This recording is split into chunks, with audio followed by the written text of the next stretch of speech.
جیسا کہ سابقہ درس میں ہم نے آپ کے سامنے پیش کیا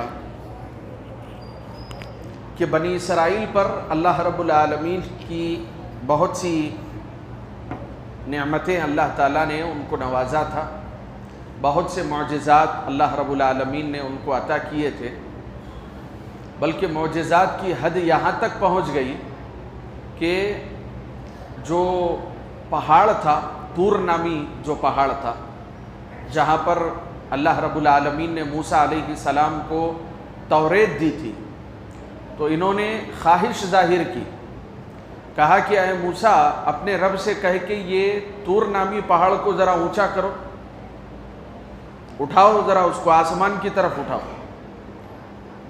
تو اللہ رب العالمین نے بنی اسرائیل کی اس خواہش کو بھی پورا کر دیا، کہا وَرَفَعْنَا فَوْقَكُمُ الطُّورَ، کہ تمہاری خواہش ہے، اپنی آنکھوں سے ایک معجزہ دیکھنا چاہتے ہو، کوہ طور کو ہم تمہارے اوپر اٹھاتے ہیں تمہارے بولنے۔ ایسے ایسے عظیم معجزات ان کی خواہش کے موافق اللہ رب العالمین نے ظاہر کروائے، لیکن اس کے باوجود بھی یہ اپنی شرارتوں سے، نافرمانیوں سے باز نہیں آئے۔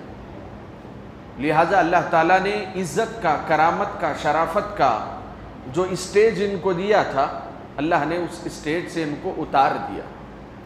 پھر اس کے بعد اللہ نے کہا ضربت علیہم الذلۃ والمسکنہ، کہ ہمیشہ ہمیش کے لیے اللہ نے ان کے اوپر ذلت و رسوائی ان کا مقدر بنا دیا ہے۔ اللہ یہ جہاں جائیں گے مار کھائیں گے۔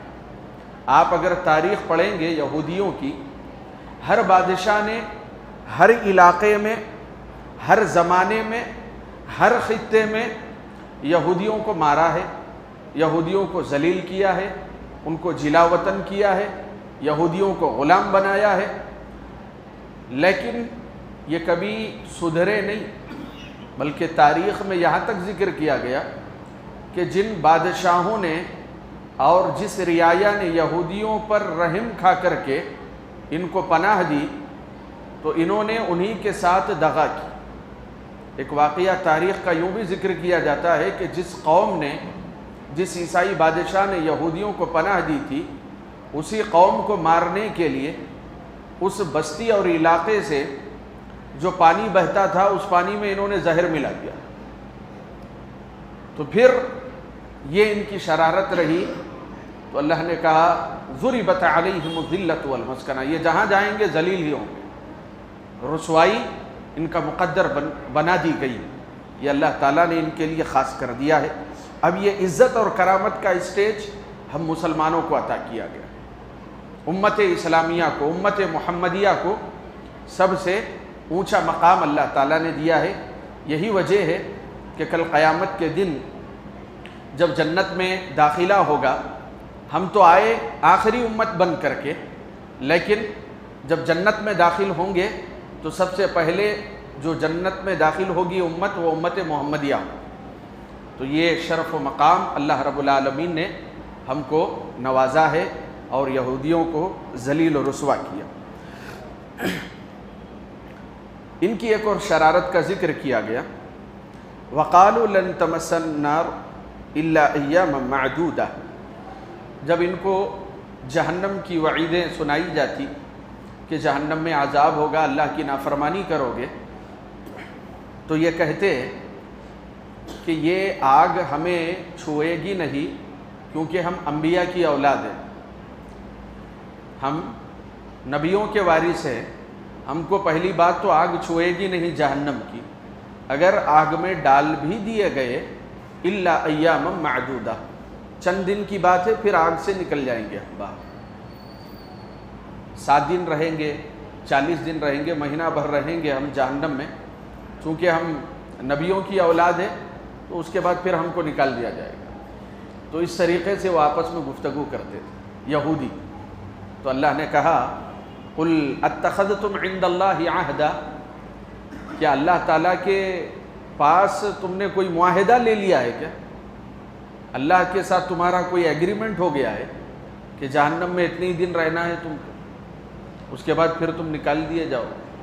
اللہ تعالیٰ نے الزامی جواب دے کر کے کہا اس طرح کا کوئی معاہدہ ہے تمہارا؟ قل اتخذتم عند اللہ عہدا، فلن يخلف اللہ عہدہ ام تقولون علی اللہ ما لا تعلمون۔ آگے بڑھتے ہیں۔ اللہ رب العالمین نے آگے ذکر فرمایا سلیمان علیہ السلام کے واقعے کے تناظر میں یہ آیت نازل ہوئی۔ آیت یہ ہے وَاتَّبَعُوا مَا تَتْلُو الشَّيَاطِينُ عَلَى مُلْكِ سُلَيْمَانَ، شیطانوں نے اس کا پیچھا کیا اور اس کی تلاوت کی جو سلیمان علیہ السلام کی بادشاہت میں تھا۔ وَمَا كَفَرَ سُلَيْمَانَ، سلیمان نے کفر نہیں کیا، وَلَكِنَّ الشَّيَاطِينَ كَفَرُوا، بلکہ شیطانوں نے کفر کیا، يُعَلِّمُونَ النَّاسَ السِّحْرَ، کہ وہ لوگوں کو جادو سکھایا کرتے تھے۔ وَمَا أُنزِلَ عَلَى الْمَلَكَيْنِ بِبَابِلَ ہاروت و ماروت، اور بابل شہر میں ہاروت اور ماروت دو فرشتوں پر جو نازل کیا گیا وہ اس کو سکھایا کرتے تھے، سیکھتے تھے۔ یہ تو ترجمہ ہوا، مفہوم سمجھنے کی کوشش کرتے ہیں کہ سلیمان علیہ السلام یہ ایک ایسے واحد بادشاہ ہے کہ ان کے جیسا بادشاہ اب قیامت تک کوئی نہیں بنے گا، کیونکہ اللہ رب العالمین نے ان کو الگ ہی نوعیت کا پاور اور کنٹرول دیا تھا۔ ایسا بادشاہ دنیا میں پھر کبھی نہیں آئے گا۔ اللہ نے ان کو ایسی طاقت عطا کی تھی کہ جتنے جن تھے، جتنے شیاطین تھے، بلکہ ہواؤں پر بھی سلیمان علیہ السلام کا کنٹرول تھا۔ اور بڑا مشہور واقعہ ہے کہ کس طریقے سے پلک جھپکنے کی اس مدت کے درمیان میں ان کے ماتحت جو جن تھا وہ ملکہ بلقیس کے تخت کو لا کر کے پیش کر دیتا ہے۔ وہ چرند و پرند کی بولی کو بھی سمجھنے کی صلاحیت رکھتے تھے۔ چیونٹی بھی اگر گفتگو کرتی ہے، آپس میں بات کرتی چیونٹیاں، اللہ نے قرآن میں ذکر کیا سورۃ النمل میں، تو سلیمان علیہ السلام جانوروں کی بولی کو بھی سمجھنے کی صلاحیت رکھتے تھے۔ بہرحال اللہ تعالیٰ نے مختلف صلاحیتوں سے نوازا تھا۔ سلیمان علیہ السلام کی جب وفات ہو گئی تو جو شرپسند تھے انہوں نے لوگوں کے درمیان میں ایک بات یہ پھیلائی کہ سلیمان نے جو لوگوں کے اوپر حکمرانی کی ہے تو اس کی وجہ یہ ہے کہ سلیمان کے پاس جادوگری کا ہنر تھا، کچھ ایسا کلام تھا جادوگری کا جس کے ذریعے سے سلیمان لوگوں کو، جنات کو، شیاطین کو، انسانوں کو، چرند پرند کو اپنے کنٹرول میں لے لیتے تھے۔ اس طریقے سے انہوں نے تہمت لگائی سلیمان علیہ السلام پر، اور یہ بہت بڑی تہمت ہے کیونکہ اللہ کے نبی ہیں۔ اللہ کے نبی پر یہ کہنا کہ وہ جادو کے ذریعے سے رعایا کو کنٹرول کرتے تھے، یہ تو ایک طرح سے دھوکہ دینے والی بات ہوئی، کیونکہ جادو تو دھوکہ ہے۔ اللہ رب العالمین نے قرآن کریم میں ذکر فرمایا وَمَا كَفَرَ سُلَيْمَانَ، سلیمان نے کفر نہیں کیا۔ کیا مطلب؟ سلیمان نے جادو نہیں کیا، سلیمان نے جادو کا استعمال نہیں کیا، بلکہ اللہ رب العالمین نے وہ بادشاہت ان کو عطا کی تھی۔ اور جیسے میں نے کہا ان کے جیسی بادشاہت قیامت تک کسی کو نہیں ملے گی، کیونکہ انہوں نے خاص دعا اللہ سے کی تھی ربی حب لی ملکل لا ينبغی لأحد من بعدی، اے میرے رب مجھے ایسی بادشاہت دینا کہ میرے بعد ایسی بادشاہت اس روئے زمین پر کسی کو نصیب نہ ہو۔ تو یہ دعا تھی سلیمان علیہ السلام۔ اسی وجہ سے اللہ کے رسول صلی اللہ علیہ وسلم نے مدینہ میں جب ایک جن کو پکڑا، اللہ کے رسول نے اس کو ایک دیوار سے، ایک درخت سے لگا دیا، اس کا گلا پکڑ کے جب اللہ کے رسول نے دبایا تو اس کے منہ کا جو پھیس تھا وہ اللہ کے رسول کے ہاتھوں پر پڑنے لگا، اور اللہ کے رسول نے اس کی ٹھنڈک محسوس کی۔ اس موقع پر اللہ کے رسول صلی اللہ علیہ وسلم نے یہ بیان فرمایا کہ اگر مجھے اپنے بھائی سلیمان کی یہ دعا یاد نہ ہوتی کہ اے میرے رب کہ میری جیسی بادشاہت کسی کو عطا نہ کرنا، تو میں اسے مدینہ کے بازار میں لے جاتا اور مدینہ کے بچے اس جن کا نظارہ کرتے۔ تو اس سے کیا معلوم ہوا کہ سلیمان علیہ السلام نے کفر نہیں کیا، جادو نہیں کیا، بلکہ یہ شیطانوں کی شرپسندی تھی۔ اللہ تعالیٰ نے اپنی نبی کی پاک دامنی اور برات کا اظہار کرتے ہوئے کہا وما کفر سلیمان، سلیمان نے کسی بھی قسم کا کوئی کفر نہیں کیا ہے، کسی بھی طرح کا کوئی جادو نہیں کیا ہے۔ آگے بڑھتے ہیں، اللہ رب العالمین نے آگے ذکر فرمایا ما ننسخ من آیت او ننسها نأتی بخیر منہا، ہم جو بھی آیت کو منسوخ کرتے ہیں یا جن آیت کو ہم بھلا دیتے ہیں، نأتی بخیر منہا، تو ہم اس سے بھی بہتر آیت کو لے کر کے آتے ہیں، اس سے بھی بہتر حکم کو ہم بیان کرتے ہیں۔ کیا مطلب ہے کہ ہم آیت کو منسوخ کرتے ہیں؟ قرآن کریم کے اندر بہت سی ایسی صورتیں ہیں، آیت نہیں بلکہ صورتیں ہیں جو اللہ کے رسول پر نازل کی گئی، لیکن اس کے باوجود وہ قرآن کا حصہ نہیں بنی، اس کو اللہ رب العالمین کے حکم سے ان صورتوں کو اور ان آیتوں کو ہٹا دیا گیا۔ جیسا کہ بعض مفسرین نے یہاں تک ذکر کیا ہے کہ قرآن کریم میں جو سورہ ہے سورۃ الاحزاب 22ویں پارے کے اندر، وہ جو سورہ ہے وہ قرآن کریم کی سب سے بڑی سورہ سے بھی زیادہ لمبی تھی، یعنی کہ سب سے بڑی سورہ کون سی ہے قرآن کی؟ سورۃ البقرہ ہے، تو کہا کہ سورۃ البقرہ سے بھی زیادہ طویل سورۃ الاحزاب تھی۔ احکامات نازل ہوئے، آیتیں نازل ہوئی، لیکن پھر بعد میں ان تمام آیتوں کو منسوخ کر دیا گیا، اس کے احکامات کو ہٹا دیا گیا اور اختصار کے ساتھ اس سورے کو باقی رکھا گیا۔ تو کہنے کا مقصد یہ ہے کہ اللہ رب العالمین آیتوں کو ایک وقت میں نازل کرتا ہے، پھر ایک زمانے میں جانے کے بعد اس کو منسوخ بھی کر دیتا ہے، ان آیتوں کو ہٹا بھی دیتا ہے، اور ایسا شرعی احکام کے سلسلے میں بھی ہوا ہے۔ جیسے مثال کے طور پر ابتداء اسلام کے اندر متعہ کرنا یہ جائز تھا۔ متعہ کیا ہے؟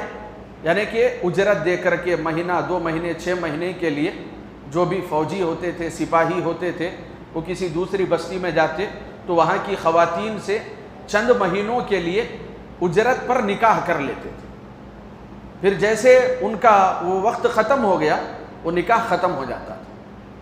تو یہ ابتداء اسلام میں حلال تھا، پھر حرام ہوا، پھر خیبر کے موقع سے پھر حلال ہوا، پھر حرام ہوا، اب قیامت تک کے لیے حرام ہو گیا۔ تو اللہ تعالیٰ کچھ احکامات کو پہلے جائز رکھتا ہے، پھر بعد میں اس کو حرام کر دیتا ہے، اس میں اللہ تعالیٰ کی حکمت ہے، یہی بیان کیا جا رہا ہے۔ جیسے اسی طرح کا ایک اور مسئلہ یہ بھی ہے کہ پہلے اللہ کے رسول صلی اللہ علیہ وسلم نے یہ کہا کہ اگر کوئی بچہ کسی دوسری عورت سے، ماں کے علاوہ خالہ سے یا کسی اور عورت سے وہ دودھ پی لیتا ہے تو وہ اس کی رضاعی ماں بنے گی۔ لیکن رضاعی ماں کب بنے گی؟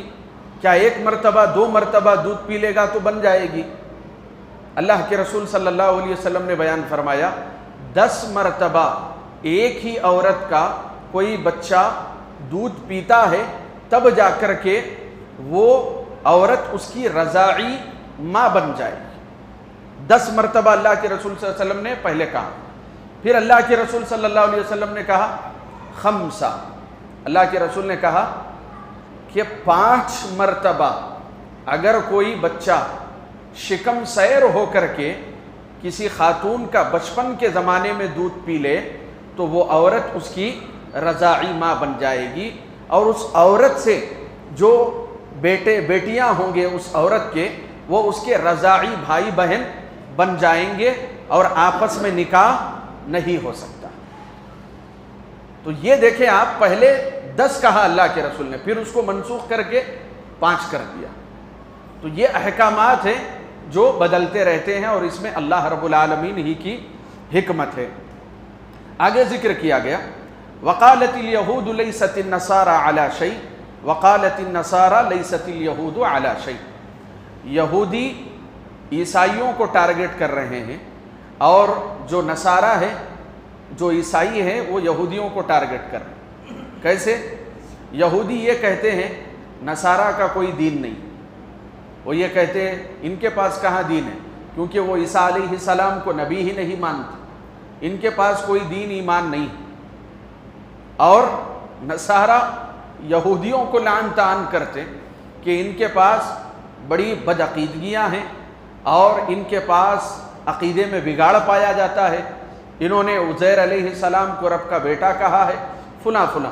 بہرحال یہ دونوں آپس میں ایک دوسرے کو لان تان کرتے ہیں، لیکن آپ یہ بات یاد رکھیں، اللہ رب العالمین نے قرآن کریم میں ذکر فرمایا یہودی، عیسائی، کفار، مشرکین، منافقین، ان کے آپس میں اختلافات ہیں، ایک دوسرے سے بغض ہیں ان کو، ایک دوسرے سے حسد ہے ان کو، لیکن جب مسلمانوں کے خلاف آنا ہوتا ہے تو یہ سب مل کر کے آتے ہیں، یہ یونٹی بنا کر کے آتے ہیں، یہ متحد ہو کر کے مسلمانوں کے خلاف ٹھہر جاتے ہیں۔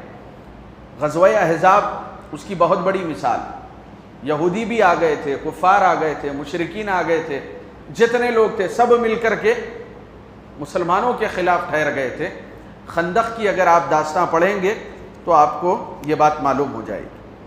اور اسی طریقے سے اللہ رب العالمین نے ابراہیم علیہ السلام کے سفر کو، ان کی قربانیوں کو، ان کے امتحان کو ذکر کیا، اور ابراہیم علیہ السلام نے جو دعا مانگی تھی اس کو اللہ رب العالمین نے یہاں پہ ذکر کیا، وَإِذْ قَالَ إِبْرَاهِيمُ رَبِّ اجْعَلْ هَذَا بَلَدًا آمِنًا، کہ جب ابراہیم نے اللہ سے دعا کی کہ اے میرے رب میرے اس شہر کو تو امن والا بنا دے، وَارْزُقْ أَهْلَهُ مِنَ الثَّمَرَاتِ، اور اس شہر کے باشندوں کو تو پھل سے، رزق سے نوازنا، من آمن منہم باللہ والیوم الآخر، جو بھی اللہ پر ایمان لائے گا اور آخرت کے دن پر ایمان رکھے گا۔ تو یہ جو دعا ہے ابراہیم علیہ السلام کی، یہ مکہ شہر کے بارے میں، اور مکہ شرعی اعتبار سے اس روئے زمین کا سب سے مقدس مقام ہے۔ اللہ رب العالمین نے مکہ شہر کو ہدایت کا مرجع قرار دیا ہے، ہدایت کا مرکز قرار دیا ہے۔ اللہ نے کہا ہدی للناس، کہ یہ مکہ شہر لوگوں کی ہدایت کا ذریعہ ہے۔ تو جیسے ابراہیم علیہ السلام نے مکہ شہر کے لیے دعا کی، ہمارے نبی محترم صلی اللہ علیہ وسلم نے مدینہ شہر کے لیے دعا کی، کہا کہ اے میرے رب جیسے تو نے ابراہیم کی دعا قبول کر کے مکہ کو باعظمت بنایا ہے، ویسے ہی مدینہ شہر کو تو عظمت والا بنا دے۔ اور اللہ رب العالمین نے نبی محترم کی اس دعا کو قبول کیا۔ تو اس وجہ سے جب ہم کہتے ہیں حرمین، تو حرمین کے اندر مکہ بھی شامل ہے اور مدینہ بھی شامل ہے، دونوں شہروں کی حدود اس کے اندر داخل۔ آگے ذکر کیا گیا ربنا وبعث فیہم رسولا منہم یتلو علیہم آیاتک ویعلمہم الکتاب والحکمت ویزکیہم۔ ابراہیم علیہ السلام نے دعا کی تھی اپنے زمانے میں کہ اے میرے رب لوگوں میں ایک ایسا رسول بھیجنا جو لوگوں کے اوپر تیری آیتوں کو تلاوت کرے اور تیری کتاب کی تعلیم دے، انہیں حکمت کی تعلیم دے، اور لوگوں کے نفوس کا تزکیہ کرے، کہ لوگوں کو ان کے گناہوں سے ان کو بچائے، تیری اطاعت و فرما برداری کی طرف بلائے، ان کے نفوس کا تزکیہ کرے۔ انک انت العزیز الحکیم۔ اہل علم نے، مفسرین نے ذکر کیا ہے ابراہیم علیہ السلام نے یہ جو دعا مانگی تھی کہ ایک ایسا رسول بھیجنا جو لوگوں کے نفوس کا تزکیہ کرے، کتاب و حکمت کی تعلیم دے، یہ دعا تقریباً 5000 سال کے زمانے کے بعد ہمارے رسول صلی اللہ علیہ وسلم کے حق میں قبول۔ تو یہ اللہ کے رسول صلی اللہ علیہ وسلم پر آیتیں نازل ہیں۔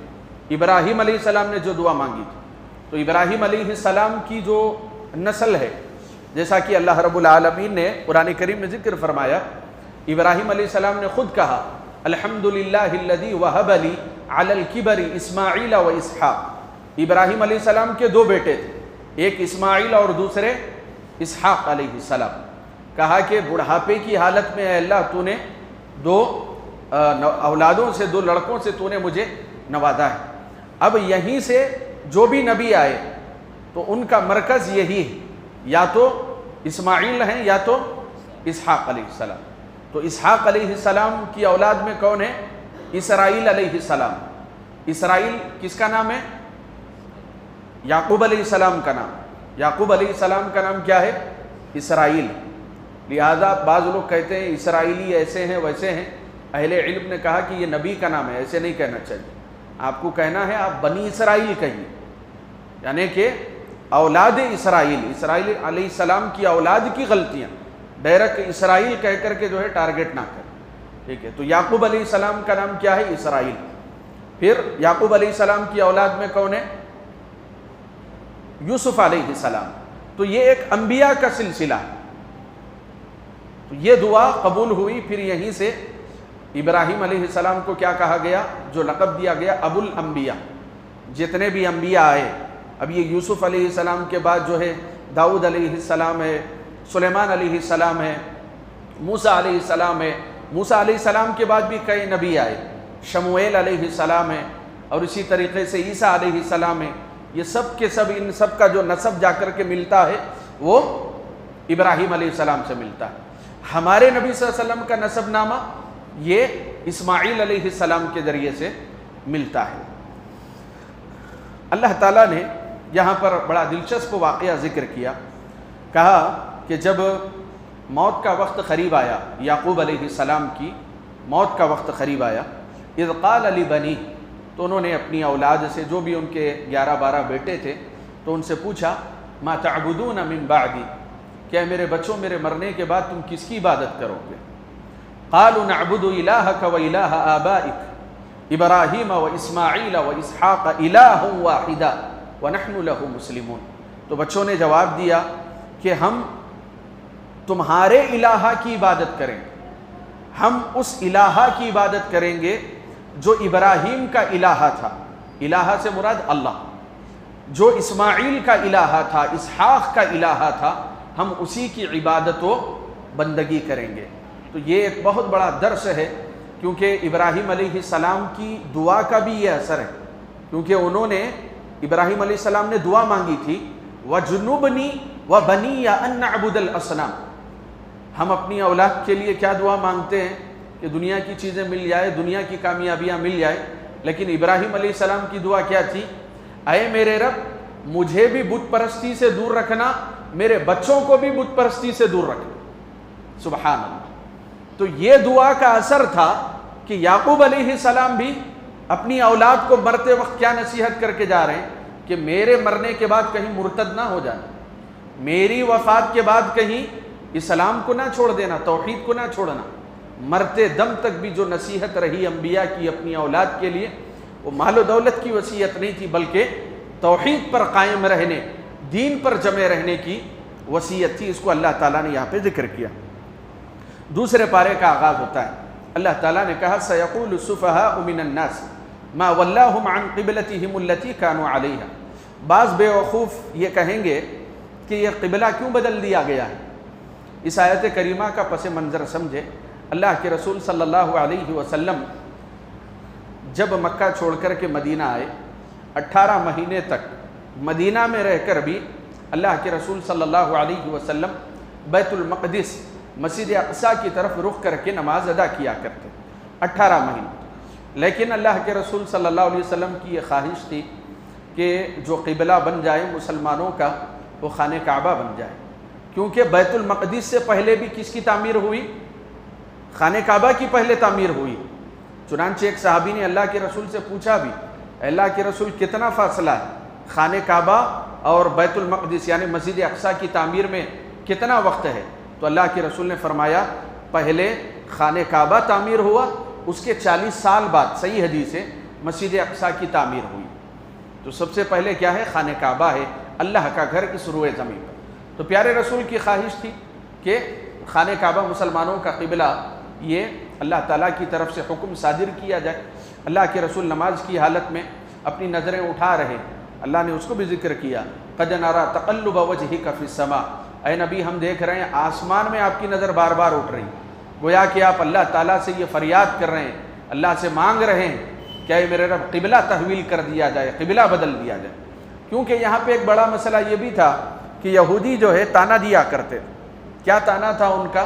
صحابہ کو، خاص طور سے اللہ کے رسول کو، کہ یہ جو مسجد اقصیٰ ہے یہ سلیمان علیہ السلام نے بنائی۔ ان کا جو عقیدہ ہے ہیکل سلیمانی کا، آج بھی وہ مسجد اقصیٰ پر قابض ہیں، اور کس طرح سے جو ہے ظلم ہوتا ہے وہ ہم تمام پر آیا ہے، بیان کرنے کی حاجت و ضرورت نہیں۔ آج بھی وہ مسجد اقصیٰ انہی کے کنٹرول میں۔ تو وہ اللہ کے رسول اور صحابہ کو یہ کہتے تھے، آج ہمارے قبلے کی طرف رخ کر کے نماز پڑھ رہے ہو اے محمد اور اے صحابہ، ایک زمانہ ایسا بھی آئے گا کہ تم یہودیت کو قبول کرو۔ اللہ کے رسول صلی اللہ علیہ وسلم کو یہودیوں کی اس بات سے، اس کلام سے بڑی تکلیف ہوتی تھی۔ اللہ رب العالمین نے نبی کی خواہش کے موافق فیصلہ کیا اور خانہ کعبہ مسلمانوں کا قبلہ قرار پایا۔ تو اب یہی یہودی ہے، وہ کہنے لگے ما ولاہم عن قبلتہم التی، کیا ہو گیا ہے اس آدمی کو، اس نے تو قبلہ بھی بدل دیا۔ تو اللہ تعالیٰ نے کہا یہ بے وقوف ہے۔ تو یہاں پر جو لفظ استعمال ہوا ہے عربی زبان میں، سفیہ کا لفظ استعمال ہوا ہے۔ سفیہ کہتے ہیں عربی زبان میں بے وقوف کو۔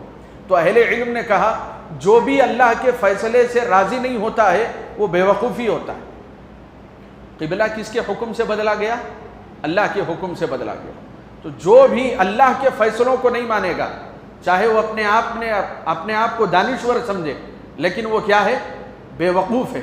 اس وجہ سے اللہ تعالیٰ نے لفظ سفیہ کو استعمال کیا ہے۔ آگے ذکر کیا گیا ان صفا والمروۃ من شعائر اللہ، صفا اور مروہ یہ اللہ تعالیٰ کے شعائر میں سے۔ صفا اور مروہ جیسے مینا ہے، مزدلفہ ہے حج کے مناسک میں، اسی طریقے سے صفا اور مروہ بھی عمرہ کے مناسک میں سے ہے، اور یہ اللہ کے شعائر میں سے۔ شعائر کا معنی کیا ہوتا ہے؟ نشانیاں۔ حاجرہ علیہ السلام نے جو دوڑ لگائی اسماعیل علیہ السلام کی پیاس کو بجھانے کے لیے، اور زمانے جاہلیت میں بھی لوگ جب حج کرتے تھے، عمرہ کرتے تھے، تو وہ صفا اور مروہ کے درمیان میں سعی کرتے تھے، دوڑتے تھے۔ تو جب اسلام آیا صحابہ اکرام کو یہاں پر یہ اشکال ہوا کہ یہ تو زمانے جاہلیت کا حج نہ ہو جائے کہیں، کیونکہ جو کافر ننگے ہو کر کے طواف کرتے تھے خانہ کعبہ کا، وہ بھی تو صفا اور مروہ دونوں پہاڑیوں کے درمیان میں سعی کرتے تھے۔ تو بعض صحابہ کہنے لگے کہ یہ مشرکین کی مشابہت نہ ہو جائے۔ تو اللہ رب العالمین نے قرآن کریم میں ذکر کیا ان الصفا والمروۃ من شعائر اللہ، یہ صفا اور مروہ اللہ کی نشانیوں میں سے۔ تو آپ اس کے سعی کرنے میں کوئی حرج نہیں ہے، کوئی حرج نہیں ہے، مطلب یہ کوئی آپشنل چیز نہیں ہے، اختیاری چیز نہیں ہے، اللہ کی طرف سے حکم ہے کریں۔ آپ حج کر رہے ہیں یا عمرہ کر رہے ہیں، اس کے ارکان میں سے کیا ہے؟ صفا اور مروہ کی سعی کرنا ہے۔ تو یہ اشکال جو ہے اللہ رب العالمین نے جو صحابہ کے ذہنوں میں آیا کہیں یہ مشرکین کی تقلید نہ ہو جائے، اس کا ازالہ کیا کہ یہ اللہ رب العالمین کی نشانیوں میں سے۔ پھر آگے ذکر کیا گیا کہ رمضان کا جو مہینہ ہے اس کے ایام بڑے مختصر ہوتے ہیں، محدود ہوتے ہیں، ایام معدودات، مختصر ایام ہیں، محدود ایام ہیں۔ انہی ایام میں آپ کو روزہ رکھنا ہے۔ سال بھر روزہ رکھنا تھوڑی ہے، ایک مہینہ ہے جس میں روزہ رکھنا ہے۔ پھر اللہ رب العالمین نے سہولت ذکر کی فمن کان منکم مریضا، اب اس مہینے کے اندر آ کر کوئی شخص مریض ہو جائے، پہلے تو صحت مند تھا، رمضان آ گیا تو مریض ہو گیا، او علی سفر، یا دوسرا عذر یہ ہے کہ وہ کسی سفر پر نکل گیا، تو ظاہر سی بات ہے سفر اپنے آپ میں ایک عذاب ہے۔ اللہ کے رسول نے کہا السفر قطعۃ من العذاب، سفر عذاب کا ٹکڑا ہے، کیونکہ سفر میں آدمی کی ضروریات پوری نہیں ہوتی، چاہے کتنی بھی فیسلٹی ہو، نہ اس کو کھانا وقت پہ ملے گا، نہ سونا وقت پہ ملے گا، نہ اس کی ضروریات حاجات اس کی وقت پہ پوری ہوتی ہے۔ تو اس وجہ سے اللہ کے رسول نے سفر کو عذاب سے تعبیر کیا۔ تو اللہ رب العالمین نے سہولت ذکر کی کہ اگر کوئی مسافر ہے یا مریض ہے، رمضان کے مہینے کے اندر روزہ رکھنے کی طاقت اس کے اندر نہیں ہے، اللہ تعالیٰ اس کو سہولت دے رہا ہے فعدۃ من ایام اخر، دوسرے دنوں میں وہ اس عدت کو پورا کرے، یعنی کہ روزوں کی قضا کرے۔ پھر آگے اللہ تعالیٰ نے ذکر کیا وَلَا تَأْكُلُوا أَمْوَالَكُمْ بَيْنَكُمْ بِالْبَاطِلِ، آپس میں ایک دوسرے کا مال باطل طریقے سے نہ کھاؤ۔ ایک دوسرے کا مال باطل طریقے سے کھانا کیا مطلب ہے؟ مثال کے طور پر آج لوگوں کو اس بات پر کوئی حیرت نہیں ہوتی اور وہ اپنے نفس کا محاسبہ نہیں کرتے، لیکن اللہ تعالیٰ نے کہا باطل طریقے سے مال نہ کھاؤ۔ اگر آپ ناحق کسی کی ایک بالشت زمین بھی لیتے ہیں تو اللہ کے رسول صلی اللہ علیہ وسلم نے کیا بیان فرمایا کہ 7 زمینوں کا طوق قیامت کے دن اس کی گردن میں ڈالا جائے گا۔ بعض لوگوں نے کہا کہ انسان کی گردن اتنی چھوٹی ہے تو اتنے 7 زمینوں کا طوق کیسے آئے گا، جبکہ آپ کو معلوم ہونا چاہیے کہ جو جہنمی ہوگا اس کا جسم یہ جسم نہیں رہے گا جو آج ہے، بلکہ اللہ رب العالمین اسی اعتبار سے اس کو جسم بھی عطا کرے گا اور اسی اعتبار سے وہ لمبا چوڑا بھی ہوگا، اسی اعتبار سے اس کو سزا بھی دی جائے گی۔ تو ناحق ایک بالش زمین پر اتنا بڑا عذاب، تو لاکھوں روپے غبن کر کے آدمی اپنے آپ کو کیسے شریف سمجھ سکتا ہے؟ اور باطل طریقے سے مال کھانے میں سود کا معاملہ بھی ہے، یعنی کہ آپ سود پہ پیسہ دے رہے ہیں، سود پہ پیسہ لے رہے ہیں، سود پہ معاملات کر رہے ہیں، سود پہ ایک دوسرے کی مدد کر رہے ہیں، تو یہ بھی کیا ہوا؟ آپس میں ایک دوسرے کا باطل طریقے سے مال کھانا ہوا۔ یا اسی طریقے سے لاٹری کی چکر میں زیادہ پیسہ کمانا ہے، جلدی مالدار بننا ہے، جوا کھیلنا شروع کر رہا ہے آدمی، ایک دوسرے کا جو مال ہڑپ کر رہے ہیں، یہ بھی باطل طریقے کے اس دائرے میں، اسی زمرے میں شامل ہوگا۔ پھر آگے اللہ رب العالمین نے جہاد کے بعض احکامات کو ذکر کیا ہے کہ دفاعی طور پر آپ کفار اور مشرکین کا مقابلہ کر سکتے ہیں۔ دیکھیے، جہاد ایک فلاحی اسکیم ہے، جہاد ایک اصلاحی آفر ہے اللہ رب العالمین کی طرف سے، کہ اگر جہاد ختم ہو جائے گا تو ظاہر سی بات ہے امت کا بیڑا بھی غرق ہو جائے گا، کیونکہ ہر چیز وعظ و نصیحت سے معاملات حل ہونے والے نہیں ہیں، بعض جگہوں پر سختی بھی ضروری ہوتی ہے۔ تو اللہ رب العالمین نے کہا کہ اب تک ان کفار اور مشرکین کے ظلم کو تم نے بڑا برداشت کیا ہے، اگر دفاعی طور پر کفار تم پہ حملہ کر رہے ہیں تو تم اپنے ڈیفنس میں جہاد کر سکتے ہو، ان کا منہ توڑ جواب دے سکتے ہو۔ پھر اس کے بعد آگے اللہ رب العالمین نے حج کے مناسک کو ذکر کیا، حج میں اگر کچھ غلطیاں ہو جاتی ہے تو کیسے وہ دم دے گا، کیسے فدیہ دے گا، اس کی بعض تفصیلات کو ذکر کیا گیا۔ اور یہ بھی ذکر کیا گیا کہ بعض صحابہ کو یہ خدشہ ہوا کہ ہم حج کرنے کے لیے جا رہے ہیں تو کیا وہاں پہ تجارت کر سکتے ہیں؟ تو اللہ تعالیٰ نے کہا لیس علیکم جناح، کہ حج کرتے ہوئے بھی آدمی تجارت کر سکتا ہے۔ حج کے موسم میں، حج کے مہینے میں حاجی رہ کر بھی اگر وہ کچھ بیچنا چاہتا ہے، فروخت کرنا چاہتا ہے، خریدنا چاہتا ہے، اللہ نے کہا لیس علیکم جناح، اس میں کوئی حرج نہیں ہے، اللہ رب العالمین تمہیں حلال تجارت کی اجازت دے رہا ہے۔ اور اسی طریقے سے اللہ نے آگے ذکر کیا ام حسبتم ان تدخلوا الجنہ ولما یأتکم مثل الذین خلوا من قبلکم، جنت آسانی سے ملنے والی چیز نہیں ہے۔ کوئی آدمی یہ نہ سمجھے کہ میں جنت میں چلا جاؤں گا، کامیاب ہو جاؤں گا، نجات مل جائے گی۔ اللہ تعالیٰ نے کہا جنت آسانی سے ملنے والی نہیں، بلکہ جنت کے سلسلے میں اللہ نے کہا تمہیں آزمایا جائے گا اور تمہارا امتحان بڑا کٹھن ہوگا، تم پہ آفتیں آئیں گی، مصیبتیں آئیں گی، پریشانیاں آئیں گی، امتحانات ہوں گے اور تم پیس دیے جاؤ گے۔ اللہ نے کہا مستہم البأساء والضراء، ہر طرح کی تنگدستی ہوگی زندگی کے اندر۔ تو یہ جنت اتنی آسانی سے ملنے والی نہیں، اسی وجہ سے اللہ رب العالمین نے پیارے رسول صلی اللہ علیہ وسلم کی زبانی کہا ہے کہ جہنم خواہشات سے گھیر دی گئی، یعنی کہ آدمی کو جو پسند ہے اس کی پسند اس کو جہنم میں پہلے لے کے آ جاتی ہے۔ ہر وہ چیز جس میں مزہ ہوتا ہے، آدمی کو پسند ہے، لذت ہوتی ہے، لطف اندوز ہوتا ہے، تو ایسی چیزیں کہاں لے جائے گی؟ اس کو جہنم کی طرف لے جائے گی۔ اور جنت کے لیے آدمی کو قربانیاں دینی پڑتی ہیں، اپنے آپ سے لڑنا پڑتا ہے، اپنے خواہشات کی قربانی دینی پڑتی ہے۔ اب دیکھیں آپ، روزہ ہے، کیسا امتحان ہے آدمی کا، صبح سے لے کر کے شام تک تو بھوکا رہنا ہے، اس کو یہ اپنے آپ سے لڑائی ہے، اپنے نفس سے لڑنا ہے، بھوک و پیاس کی مشقت کو برداشت کرنا ہے۔ تو جنت آسانی سے ملنے والی نہیں ہے، مشقتیں اٹھانی پڑے گی اس کے لیے جہاد کرنا پڑے گا، اپنے آپ سے لڑنا پڑے گا۔ اور بعض لوگوں کے ذہن میں آیا کہ یہ لڑائی مار اور اس میں جو ہے جان کا خطرہ ہے، تو اللہ رب العالمین نے ان کا بھی جواب دیا کہ جہاد یہ اللہ رب العالمین کا مقدس ترین فرض کیا ہوا فریضہ ہے، اور جنت اتنی آسانی سے نہیں ملے گی تمہیں۔ اللہ رب العالمین کے لیے جان، مال، وقت، ہر طرح کی قربانی تمہیں دینا پڑے گا، تب جا کر کے یہ جنت تمہیں اس طرح کی عظیم نعمت حاصل ہوگی۔ تو یہ اس آیت کریمہ کا مفہوم ہے۔ پھر آگے اللہ رب العالمین نے ذکر فرمایا طلاق کے کیا احکامات ہیں۔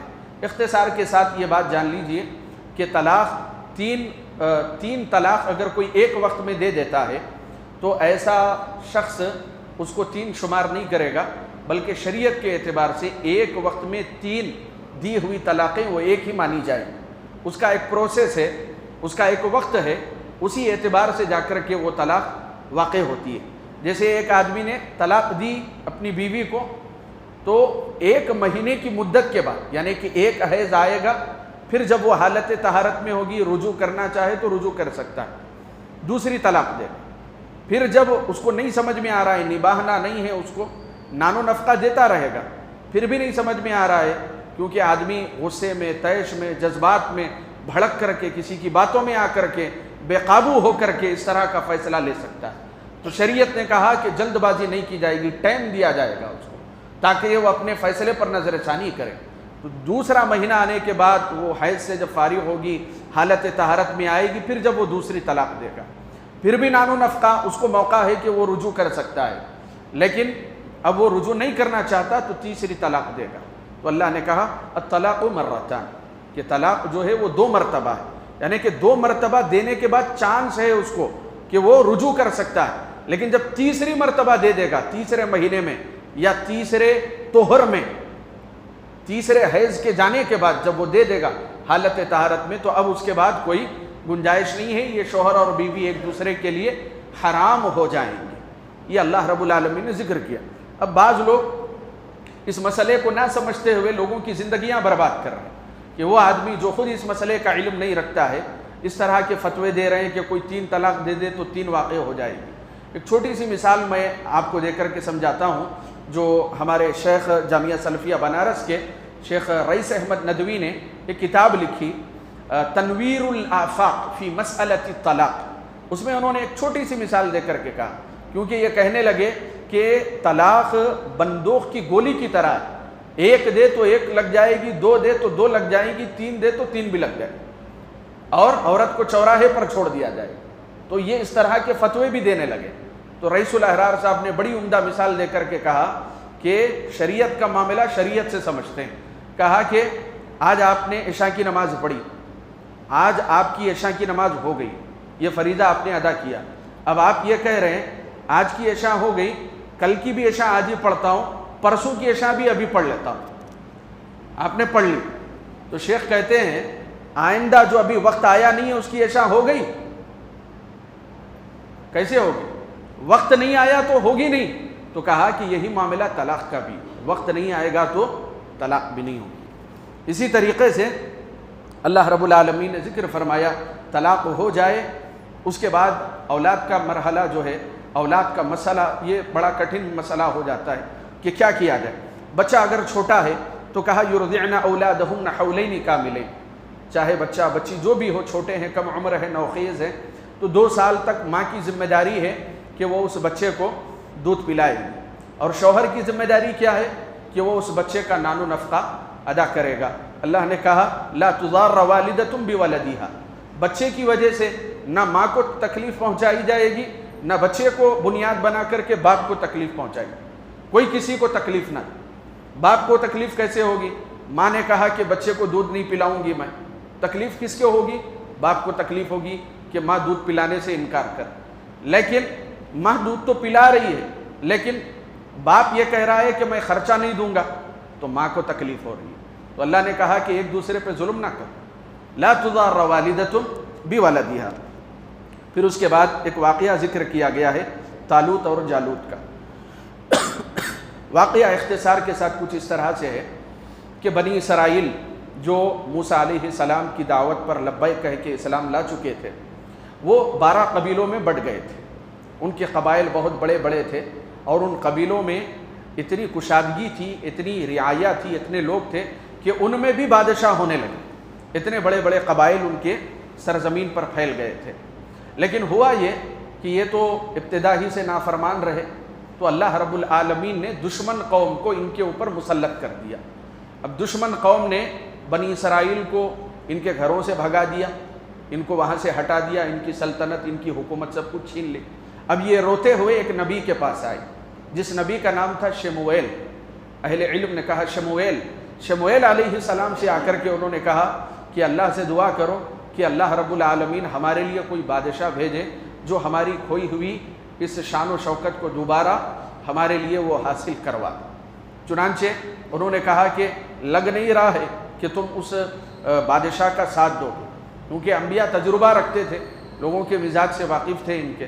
کہا کہ لگ نہیں رہا ہے کہ وہ اگر آئے گا کمانڈر ان چیف بن کر کے تم اس کا ساتھ دو گے۔ کہا کہ نہیں، ہم جو ہے ساتھ دیں۔ چنانچہ انہوں نے دعا کی تو اللہ تعالیٰ نے کہا طالوت ملکا، طالوت کو ہم بادشاہ بنا رہے ہیں۔ جیسے ہی یہ بات کہی گئی انہوں نے فوراً اعتراض کر دیا، کہا کہ طالوت یہ تو بکریوں کا چرواہا ہے، مال نہیں ہے اس کے پاس، کیونکہ دنیا کے یہاں قدر کس اعتبار سے ہے؟ مال کے، آدمی بہت بڑا جاہل ہے لیکن مال کے اعتبار سے ہی اس کی قدر کرتے ہیں۔ تو انہوں نے بھی وہی فلسفہ پیش کیا، وہی تھیوری پیش کی، کہا کہ مال نہیں ہے، فقیر آدمی ہے طالوت، وہ تو بکریاں چراتا ہے، مال کہاں ہے اس کے پاس؟ تو اللہ رب العالمین نے اس پہ رد کرتے ہوئے کہا کہ اللہ کے یہاں مال نہیں دیکھا جاتا، اللہ کے یہاں کیا دیکھا جاتا ہے؟ آدمی کا دین دیکھا جاتا ہے۔ کہا کہ تم جتنے ہو تم میں سب سے بہتر کون ہے؟ طالوت ہے، بسطتاً فی العلم والجسم، اللہ نے اس کو علم بھی دیا، اللہ نے اس کو طاقت بھی دی، ہر اعتبار سے تم میں سب سے اعلیٰ اور بہتر ہے۔ تو یہ دنیا جس کسوٹی سے آدمی کو پرکھتی ہے، شریعت اس اعتبار سے نہیں پرکھتی، کیونکہ اللہ نہ صورتوں کی طرف دیکھتا ہے نہ مال کی طرف دیکھتا ہے، اللہ دیکھتا ہے تو آدمی کے تقوی کی طرف دیکھتا ہے، اس کے عمل کی طرف دیکھتا ہے۔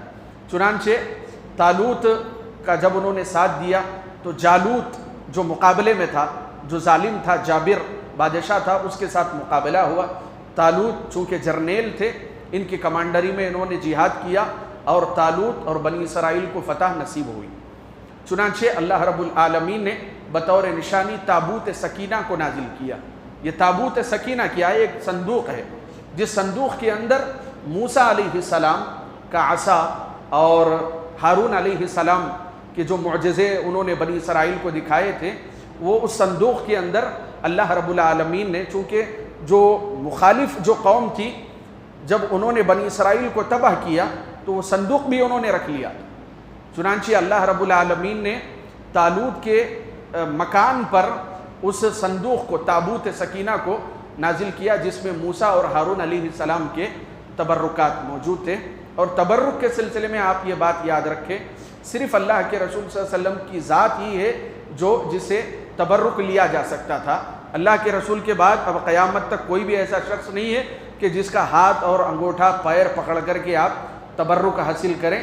یہ سب بدعقیدگیاں ہیں۔ اللہ تعالیٰ سے دعا کرتا ہوں کہ اللہ تعالیٰ ہم تمام کو قرآن کریم کا فہم نصیب فرمائے، آمین۔ السلام علیکم۔